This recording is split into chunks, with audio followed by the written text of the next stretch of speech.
বিসমিল্লাহির রহমানির রাহিম। হ্যালো, আসসালামু আলাইকুম প্রিয় দর্শক, আশা করি ভালো আছেন। আজ আমি আপনাদের জন্য নিয়ে এসেছি খুব সহজেই যা করা যায় পেঁপের চপ।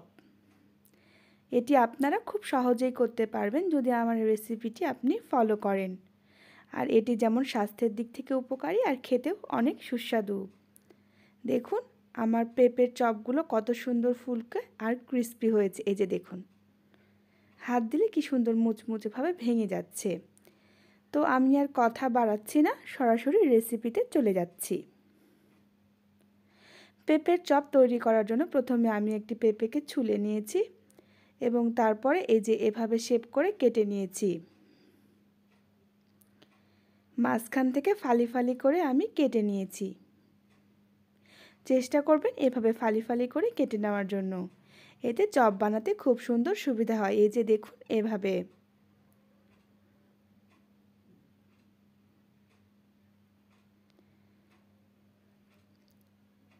তো চপগুলোকে ভাজার জন্য আমার একটি বেসনের ব্যাটার তৈরি করতে হবে। তো এখানে আমি প্রায় 1 কাপ মতো বেসন নিয়ে নিয়েছি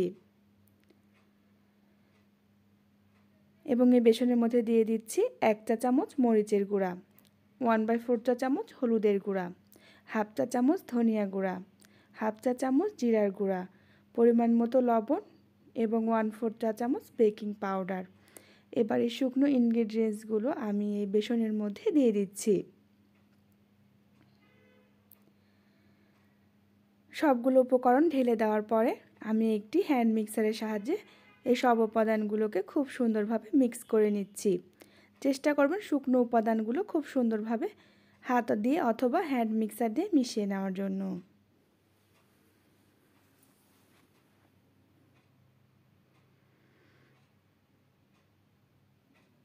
এবার আমি অল্প অল্প করে পানি দিয়ে ব্যাটারটি তৈরি করে নিচ্ছি।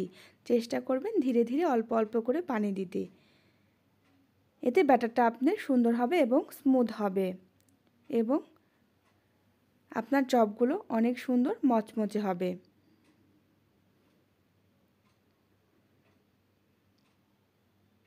ব্যাটারটা যত ফ্লাফি হবে আপনার চপগুলো তত সুন্দর মচমচে হবে। আমার আরেকটু পানির প্রয়োজন পড়েছে এখানে।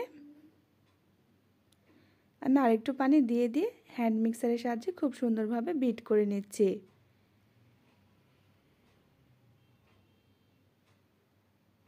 বিট করে নিতে আমাদের প্রায় 6 থেকে 7 মিনিটের মতো সময় লাগে। চেষ্টা করবেন একটু সময় নিয়ে ধীরে ধীরে বিট করার জন্য।